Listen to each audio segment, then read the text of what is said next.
What's going on, guys? It's Snooze603, and after a slightly longer than usual, and longer than planned by all means, delay here, we're back with Q&A episode 3.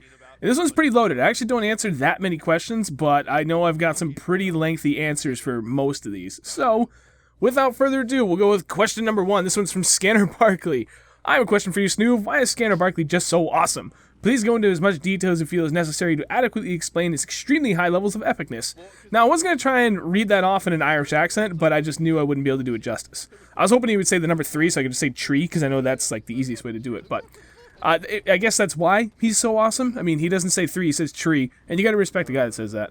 But in all seriousness, somewhat seriousness, Scanner is a good friend of mine, even though we've never met in real life. I would consider him a really good friend, and if we lived anywhere near each other, he's a guy I would consider hanging out with on a daily basis, because the dude is honest, straightforward, no bullshit, cuts right to the point, and he gives zero fucks about people that have piss poor attitudes, and I really appreciate that in people. Life is too short and too complicated to make things a bigger deal than they need to be, and Scanner is a no bullshit approach kind of guy, and that's what I like in the people I hang out with. So there you go. That is the reason for his extremely high level of epicness. All right, next up is from Chong Wiz. Dude, this guy's all over the place. He's got a lot of questions. I'm not going to answer them all. So question number 1 is one I do want to. Did my Impossible series make you stop when weapon requests live? No, it did not. What's made me stop doing it is that Battlefield 4 is a broken pile of shit, and it was just too difficult to even put up a half-decent game on a regular basis. And that's not the point of the series, to always do a really good game. But the point of the series was to have fun, to do something live that I didn't really have to think about. I just, whatever you guys gave me, I played with, and I did the best I could. Whether I ended up with a really shitty game or a really good game. It was whatever I found was the most entertaining or good in whatever sense that may be, whether I got a shit ton of kills or whether I just, PTFO'd the shit out of the game and I helped my teammate out, whatever. I cannot get that done on Battlefield 4 because of the inconsistencies of this game, so that's why I pretty much stopped doing that. As for question number 3, do I like cats? Yes and no. For the most part, cats are assholes, but at the same time, I love them. I just like all little creatures, little furry pets and stuff anyway, so I say mean things about cats all the time, but in all honesty, I like them. I got nothing against them. And then, actually, I'm going to bounce back. Question 2. I wasn't originally going to answer this, but I changed my mind at the last second. I listened to pretty much everything except for rap. I guess what's really big on my mind lately is a lot of stuff I used to listen to like middle school and high school, like a lot of 90s alternative or 90s rock. I don't know why, but I'm on a really big kick like that. A lot of Dave Matthews for some reason. But, I also like country. Epona, of all people, got me into, not really dubstep, but kind of dubstep. Like, it's kind of hard to explain all that kind of music. But, I pretty much listen to everything. I won't say no to almost anything. Question number 3 from Providence PvP. If the world was going to end, you could do anything you want for the last week, what would that be? This is probably going to sound really corny, but I actually sat down and thought about this for a few minutes, and my legitimate response would be go to the most remote lake I could find with my family and just spend the last week with just the few people that mean the most to me in the world, being as relaxed as possible and kind of going out arm in arm and without a care in the world. That is honestly what I would be doing with the last week of my life. Question number 4 from Knock Harder. What's your favorite way to catch bass? Topwater, crankbait, or other, which do you enjoy the most? Now, I know a lot of you don't give a fuck about bass fishing, but this is, and has been, the number one thing I enjoy the most in life for almost my entire life. There was a really long break there where BMX was like everything that ruled my life, but now it's bass fishing. And actually, one of my most favorite ways to catch bass is something I picked up last year, which was a swim bait. When they hit a swim bait, it feels like you're reeling in like a 3-foot wide hook and you hooked into the side of a boulder. The thing just stops. And then it feels like the boulder rolls over and pulls your hook with you. I love that. Same thing with spinnerbait or jig. Anything that gives you a really solid thump. But at the same time, I really love frogs. Nothing will give you a heart attack than just being out in the water where everything's dead calm and quiet and you're working a frog which floats on the top of the water and then you just hear this explosive splash as a fish engulfs it. I love frog fishing, but I suck at it, so I'm going to put it down below all the other 3 big thumper baits. Spinnerbait, the jig, and swim bait. Question number 5 from Darkhouse999. By the way, guys, Darkhouse is one of our longest tenured subscribers. He has been around, for over 3 years now at this point. It's actually rather impressive, and I want to thank him for that anyway. But, at any rate, Snoov, as a father to a future father, what is the scariest moment you have faced, and what is the best moment you have had so far?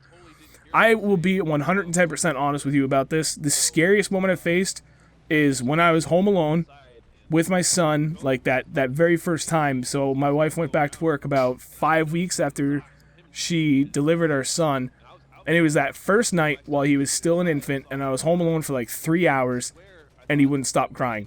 That is, without a doubt, one of the most trying things as a new father.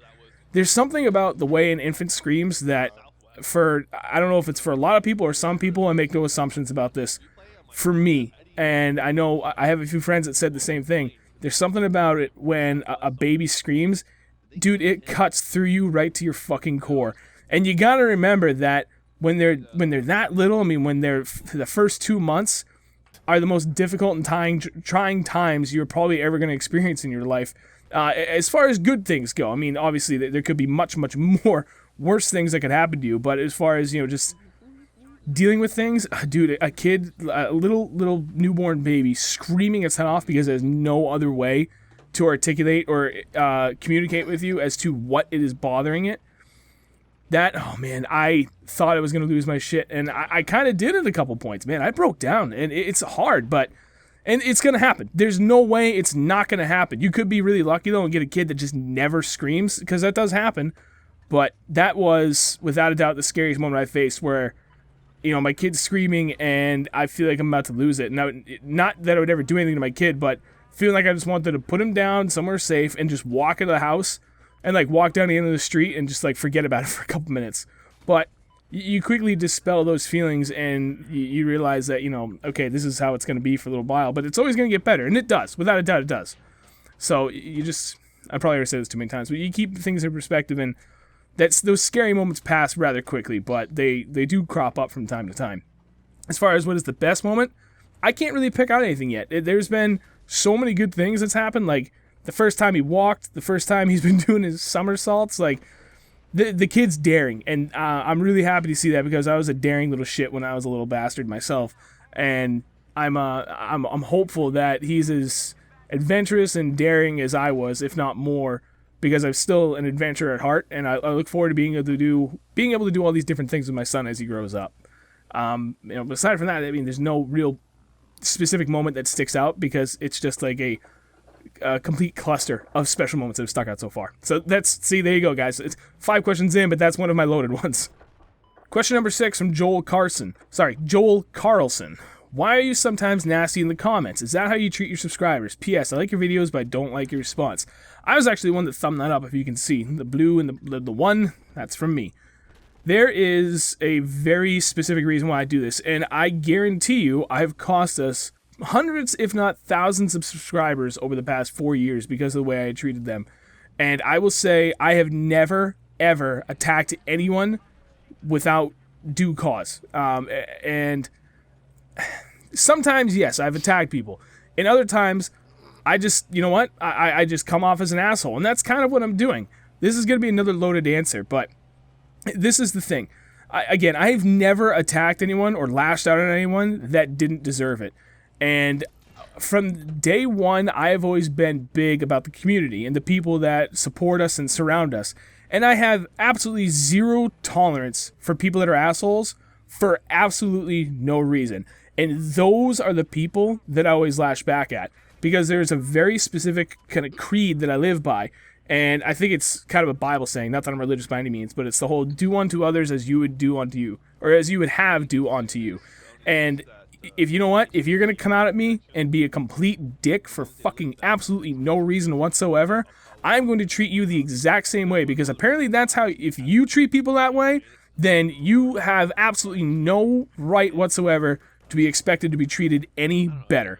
And I do that with everyone in life. And you know what? I gave everyone a second chance. Every person that came back and responded saying, oh, do this real dick thing, I point out exactly why I did that. And I gotta say, the vast majority of the time, people see the wrong in what they've done. And that's the biggest reason why I do it. It's kind of one of those, people that have a really bad temper, when they lose it and they throw things or they kick shit or they punch, inanimate objects, whatever. They don't see just how crazy they look to other people. The moment you do it, you mimic them and they see it. It's kind of an eye-opening thing. Like, holy fuck, is that what I look like? Like, and it makes them stop and think. And that's the whole reason why I give people shit the same way they give it to me, because I want it to open their eyes. I want people to see just how fucking useless, immature, and pointless their comment was, and how it helps absolutely no one in any way, shape, or form. And like I said, the vast majority of the time, people see the error of their ways, and they think, fuck, you're absolutely right, dude. I am sorry. What I did was uncalled for. And I say, that's fine. Apology accepted. We can move on. And a lot of these people have actually become pretty good subscribers over the years. And you know what? For the few people that don't see that and have never understood that and have alienated, that's fine. They're apparently too close-minded to understand what it is that I'm doing. And I get it. Some people might not be the quickest on their feet to pick up exactly what it is I'm doing, but that's the whole point. It's not me trying to be a keyboard hero and put people in their place. While some people, they just don't get it and they keep lashing back, they end up getting banned and stuff. And yeah, at times I do enjoy having the upper hand on them, making, obviously they still don't see it, but knowing that, I was like, you know what, maybe someday he'll come back to that. Obviously not now, because they didn't get it, because they're still being an asshole and I had to ban them. But maybe at some point down the line, they'll think back on this and be like, you know what, I really was an asshole. Because you just don't know who the people are you're dealing with. It could be some 12-year-old kid, first time on the internet, they're just like, fuck you guys, I have a fucking keyboard, So, that's it in a nutshell. I could go on, but I'd probably just be repeating myself at this point. That is exactly why I treat those people the way I always have. And I do not regret it in any way, shape, or form, and I would continue to do it so long as I have a platform to deal with the community on, if that makes any sense for you guys. So, disagree with me all you want, but I've seen exactly how well it works. And the fact that the majority of the time it does work and people do see the error ways, and more importantly, they apologize, I apologize, and everyone ends it on a good note, that has made it worth it. For all the subscribers I lost, I don't give a shit. The positive impact that it has had in the long run has made it worth it all in the end. Question number 7. Do you support same-sex marriage? This is going to be a short answer. Yes, absolutely, 110% I do. Wonder why? Because people have the right to be happy. Now, do I agree with the way that they're throwing in the face of everyone? No. However, I don't think that the majority of them are. I think it's just a certain number of them want to make it this big thing. It doesn't need to be. You are more than welcome, and I fully support, and I will back anyone that needs it if the need arises.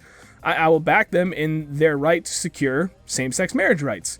But don't expect me to treat you any differently than I would a male and female marriage, man versus woman, or man marrying a woman, because you want to be treated as equals. Well, you're gonna get treated as equals across the board. There's no special treatment just because you're getting married. Like, hey, you know what? You get the same shake of the hand, hug, congrats, pat on the back, whatever, and good luck to you in life with the marriage and the whole 9 yards. And that's it. But yeah, the short answer is yes, 110%. I do support same-sex marriage. People have the right to be happy, and if that's what makes them happy, then so be it. Question number 8 from Lewis Gill. What do you enjoy about bass fishing, and what's the heaviest fish you ever caught? I'm actually going to make this really short, and you'll actually notice the theme is that I've talked a lot about bass fishing in this video, and, well, I don't know, there was a lot of bass fishing loaded questions, and I wanted to cover them. The thing I enjoy most about bass fishing is it's like rejuvenating for me. It's incredibly calming, but it's also a non-stop learning experience. I know most people think, it's fishing, it's just fishing. It's not. It's a lot more complicated than that. When you go out and you're trying to catch bigger fish all the time, whatever, you're dealing with ever-changing conditions. You're dealing with things like, I only fish for largemouth and smallmouth up here in New Hampshire are very difficult to pin down because they're ever roaming. They're never in one spot, kind of like where largemouth is. They're easier to find. So it's that challenge and constantly challenging myself and learning new ways to do it and trying to figure things out. It's never a stagnant thing. It's an ever-changing, evolving learning experience. And while some people might think that as really frustrating or maybe get boring after a while, I live for it. Plus, There is no better feeling than feeling that little tick on the end of the line or a thump and burying the hook, and it feels like you've hooked into a log, and then that log takes off with the force of a fucking pickup truck. I live for that feeling, and it's a shame that up in New Hampshire we only get about 6 months of good fishing weather. But during the winter I go stir crazy waiting for the ice to go away and the water warm up. But it truly makes you appreciate those short months that you get to be out there fishing. As for the heaviest fish I've caught, for largemouth it was 6 pounds 4 ounces, so 6.25 pounds, and then for smallmouth it was 4.5 pounds. To put that in perspective, state record for largemouth in New Hampshire is 10.5 pounds, so my biggest is more than half that, and then state record for smallmouth is just under 8 pounds, so we'll call it 8. So again, I've caught my biggest fish is just over that halfway point. So those are pretty damn respectable fish up here in New Hampshire. Anything over 6 for a largemouth is a lunka. That's a big fish, dude. Anything over 5 is like oh shit, that's a big fish. 4s are still really respectable, but not quite like a oh shit kind of fish. Smallmouth, anything over 4 pounds, that's a fucking nice fish. And I've got like a dozen smallmouth over 4 pounds. Ah, man, all this talking about fishing, I can't wait to go. We're getting close to spring. Question number 9 from Pop Tropica, Australia. If you had to choose a new condom material, would you choose aluminum foil, cardboard, or McDonald's wrappers? Dude, this one, when I read it the first time, genuinely made me laugh my ass off. And I would have to say McDonald's wrappers, because obviously you get the burger to get the wrapper, so you not only are about to get some, but you get the burger to eat before or after. Depends on your preference, and the idea of that sounds exciting. So McDonald's wrappers it is.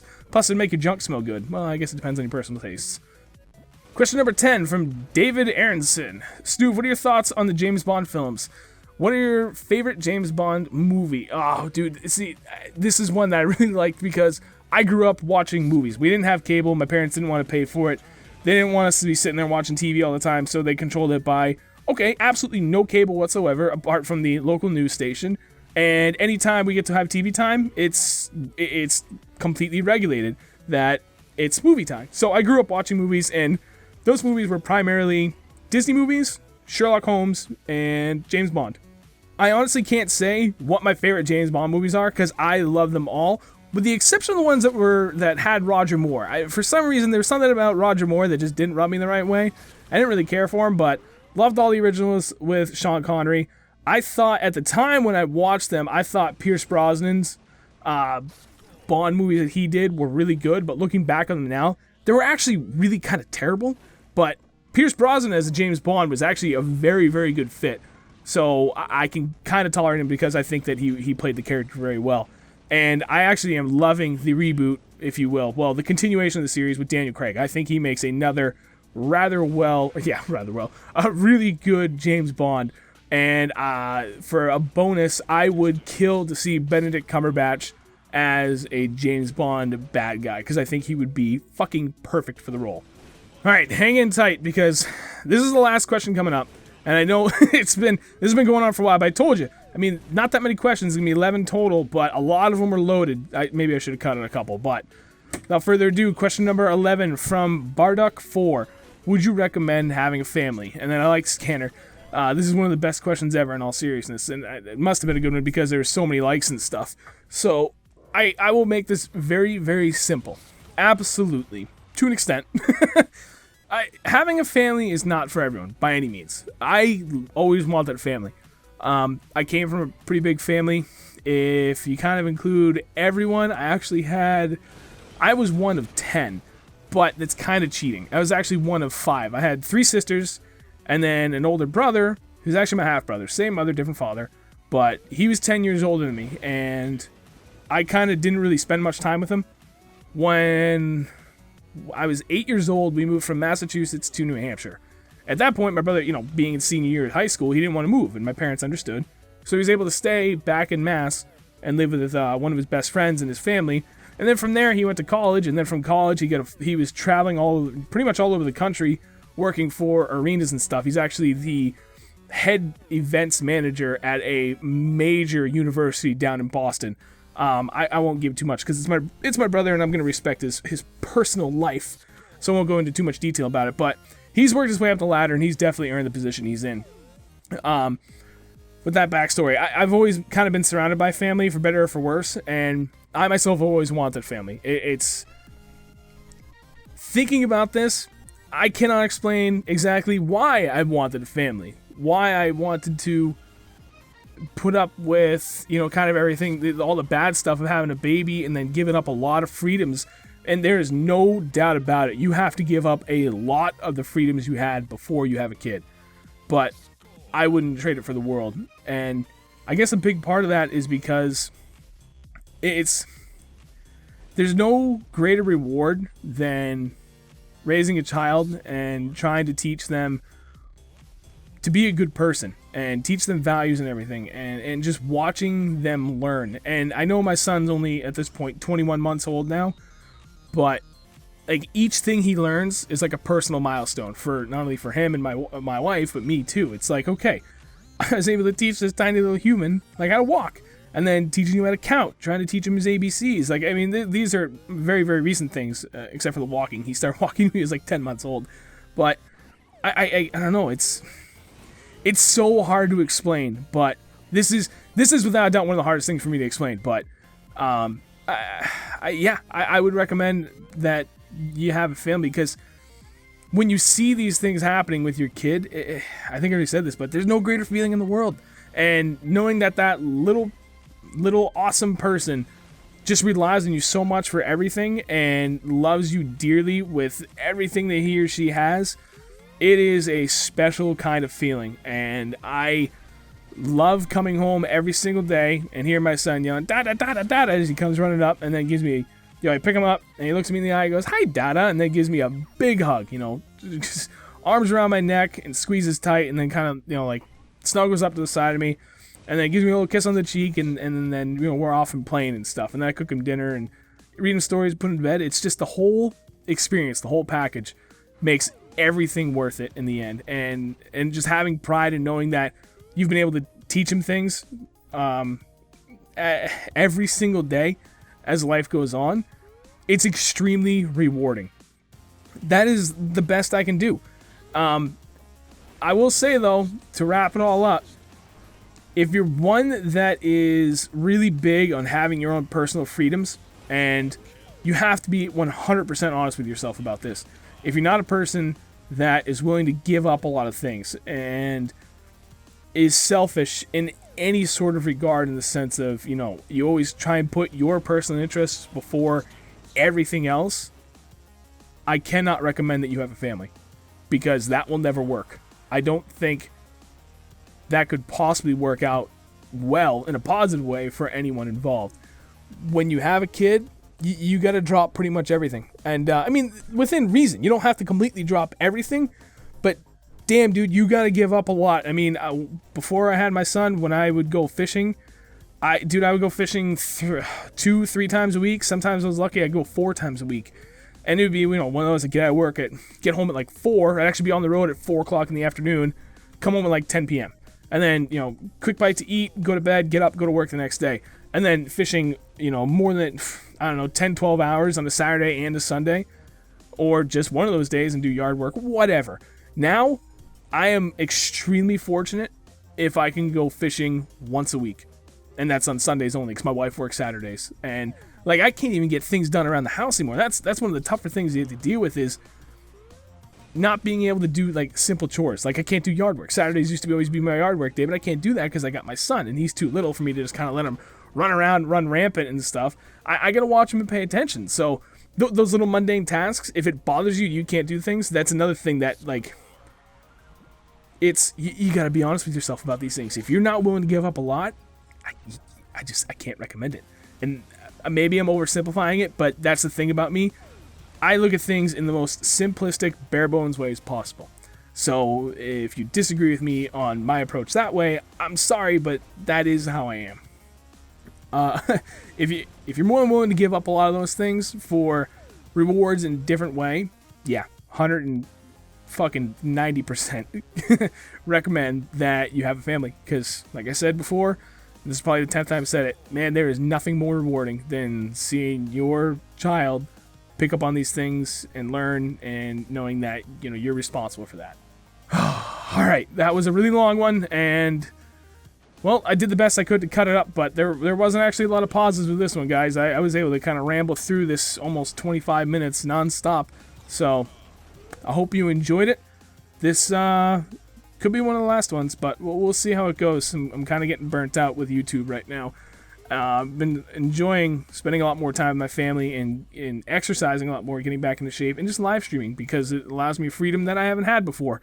Because the channel kind of locked me down to one thing, and, well, I'm tired of that. So, we'll see how it is. There's no plans for the future, and I applaud those that stuck around to the very end here. I don't plan on quitting, but as it stands now, I'm basically on an indefinite break from actually making videos. Aside from uploading streams, guys, I'm done. I'm burnt out. It's been a long ride, and I've got nothing left in me at this point. So, that's probably going to upset some people, but it is what it is. So, I don't know, fingers crossed, maybe I get out of this slump in a couple weeks and I come back and I start uploading like nothing changed. But, yeah, again, we'll see. Thank you guys for watching. I appreciate it. Go ahead and drop some questions, because whether I do this video, actually making the video, or if I start doing this live on a live stream, we'll see. I actually kind of like the idea of doing it live on a live stream because I can answer way more questions. So that's going to wrap it up. Thank you guys for watching. Thank you for everything. Thank you for the support over all these years. Seriously, thank you. I cannot thank you all enough for everything that you've done for me and making this channel possible and all the opportunities I've earned as a result of it. I'll catch you guys later.